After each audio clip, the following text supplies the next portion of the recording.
維港兩岸有好多高樓大廈啦，但有冇諗過百幾年前對面嘅尖沙咀其實係一個荒蕪嘅沙灘，仲有海龜會上岸生蛋添。咁有趣，我都係第一次聽嘅啫。我淨係知道咧，尖沙咀鐘樓咧係以前火車總站嘅所在地。今集舊日足跡系列，我就訪問咗一個英國人 David， 佢專門收集香港嘅舊照片，源自19世紀。佢仲會好似偵探咁樣留意相入面嘅細節，發掘唔同年代嘅小故事。This is one of my oldest pictures back from the 1880s. So obviously huge changes. The harbour is back in the 1880s. It was much wider. And if we follow Queen's Road along, this building here, which has a big dome, this is the old HSBC. Looking across the harbour then, we're facing towards the end of Tsim Sha Tsui. At the end of the Sharp Peninsula, there was indeed a bay, a sandy mouth. And if you read newspapers from around this time, in fact, they were still recording turtles coming onto the beaches here to lay their eggs. It was David 係英國人，但佢可能比起土生土長嘅香港人更加熟悉香港歷史，因為佢專儲香港嘅舊相，維港變化就係其中一個系列。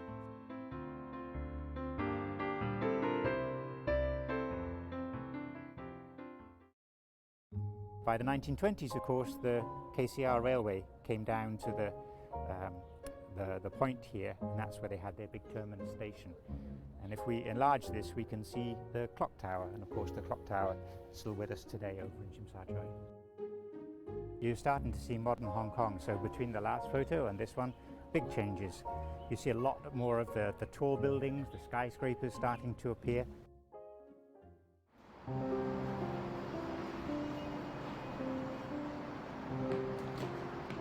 I think it's just an amazing place, Hong Kong. You know, the changes have been so dramatic. Here in Hong Kong, most buildings don't last more than about 50 years. There's just constant renewal and things changing. So I think Hong Kong's quite unique in that respect. I'm interested in Hong Kong's history, and I find that looking at photos is the approach I like to take. I look at a picture and then I'll get some questions will pop up. Why does it look like that? And then that leads me to learn more about Hong Kong's history. David 10年嚟儲咗1000幾2000張嘅舊照片，每張相佢都睇得好仔細，發掘入面嘅小故事。I'm generally collecting things from 1950s, 60s and before. And if you look closely, and you'll also find scratches and there'll be bits covered by dust. I'll also be carefully cleaning it up and hiding some of that damage, restoring it in the Photoshop. As I was looking through this photo, I was looking at the people. That's always one of the areas I'm interested in. And then I did find a woman, and I believe that she's a very beautiful woman. But then if you look at the faces of the men, here, everybody's looking at her, so she's made quite an impression of on the men that she's walked past. 透過細微嘅觀察力，佢好似偵探咁揾相中所處嘅年份，唔同年代嘅衣着俾到提示佢。You can see they've all got these great big hats. So this was called the Edwardian fashion. So this is what British women were wearing in the 1900s. She's got this hat, a flapper cloche it was called, and it's from the late 1920s. 但就算 David 幾好眼力，都唔係張相可以解開謎團。要揾到晒年份、位置，就要靠其他人嘅力量。David 創立歷史相片嘅資料庫網站，所有人都可以放舊相上去補充資料。And I posted up a picture taken in the market in Centre Street, Saigon.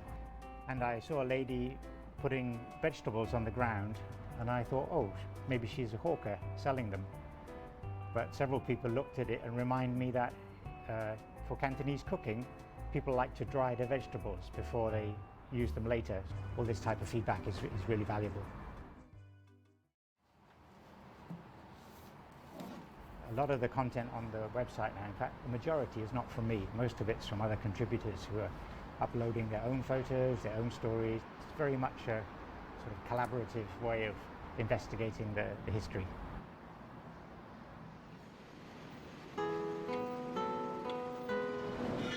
嚟咗香港30年 ，David 望住香港嘅變化，更加覺得影相、睇相、保存歷史好重要。Well, the old road, what we call Johnson Road today, used to be the seafront, and it would come here to about where we're standing. There'd be a sharp corner, and then the trams would go up Arsenal Street and on to Queen's Road. I really hated history at school. I really did not enjoy history. That it can be very dull. So I think a photo is a good way to catch people's attention and hopefully make them want to learn a little bit more, and we can introduce some more history to them.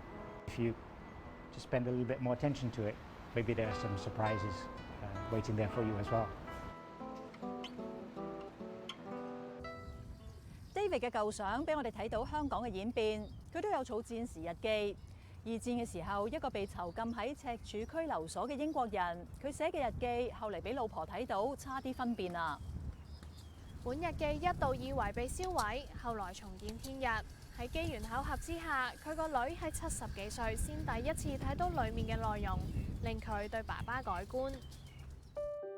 So it's written by Mr. Raymond Eric Jones, R.E. Jones, and he was a prison officer here in Hong Kong, and he had got married in 1939, and then in 1940, British women were evacuated to go to Australia. So she left. She was pregnant at the time. So early 1941, her daughter Ray is born. And then, of course, at the end of 1941, there's the war and the fighting, and the R.E. Jones ends up going into the Stanley camp. So he's never seen his daughter. David 將日記放上古老嘅網站，分享歷史之餘，更加希望揾返 R.E. Jones 嘅家人。We hoped that Ray would get in touch, but a little bit nervous. Did she know the contents of the diary? Because it's not all flattering. Some of it was maybe quite hard for the family to cope with. 日記除咗記低拘留營嘅生活點滴、戰時消息之外，仲寫咗一啲情感秘密。Mr. Jones is in camp. His wife and his child are a long way away. He's not sure what his future holds.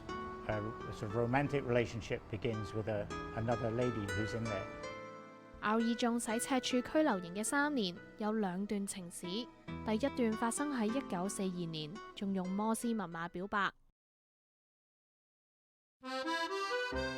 第2段感情更深，維持1年，幾乎每日都提起對方。19 September 1945. Dreamt of G last night. 26 September 1945. Everyone more or less fed up hanging around here. I do almost nothing but think of G. 1945年香港重光之後 ，R.E. Jones 離開拘留營返英國嘅時候，日記就完結。David 睇到最後都唔知 R.E. Jones 喺外遇同家庭中點樣選擇。As he's writing, you can see he's torn between whether he should stay with the lady in camp or he should go back to his family. And what should he do? And we didn't know until the daughter got in touch and was able to tell us exactly what happened next. 喺2013年，一個叫 Ray 嘅女士喺古老網站留言，話係 R.E. Jones 嘅女，佢嘅出現終於解開 David 嘅疑團。When my mother and father met after the war in the UK, a parcel arrived in the post, and it was an atlas with a letter. And it was a letter from this lady ending the affair.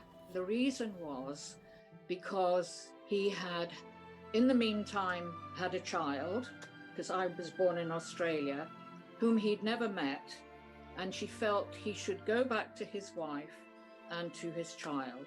My mother read the letter, realised he'd had an affair. She read the diary. It broke her heart. They had a big row, and my father said he would burn everything. 日記被燒毀嘅時候，阿 Ray 只有4歲。後來佢哋一家返咗香港生活，但成長過程同爸爸關係一直都唔好。And I always thought that he blamed me for the breakup of this relationship. When it came to passing my GCSEs, instead of helping me every day, he told me whenever I was studying, don't bother studying, you'll never get through. You'll never pass. You haven't got a brain cell. When I was older, maybe in my 20s, maybe married myself, to talk to him about it, to find out really what the problem was. But of course, he died at 51 of cancer of the esophagus when I was in my 17th year, and I never got the opportunity, and so life went on.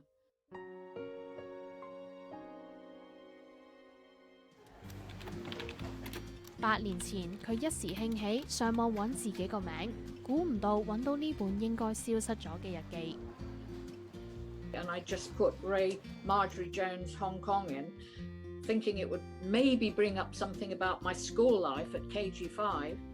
The first thing that popped up was R.E. Jones' wartime diary, and I was absolutely shocked and excited. Now, obviously, when my father told my mother that he had destroyed it, he hadn't. He must have brought it back to Hong Kong. David 親手將日記帶去英國交俾 Ray， 俾佢親眼睇返爸爸嘅筆跡。8 Jan 1942. Got some photos of Ray. Framed her big one, and now I can look up on the whole family. Where are you tonight, sweetheart? God bless you both. Early days in the diary, the comments he made were obviously full of love and caring and longing to meet me. He sounded very tender. 爸爸有外遇確實令佢失望，但日記令佢多方面更加認識爸爸。This way I could get to know other sides of him, his relationships with other people, how helpful he was in camp, how he went out of his way to help other people. There was a side of him that I didn't know. And so, no, finding the diary, reading the diary has made a huge difference to my relationship with him. I think I understand him. I understand his relationship with me better through this diary. I understand him. Yes, I forgive him.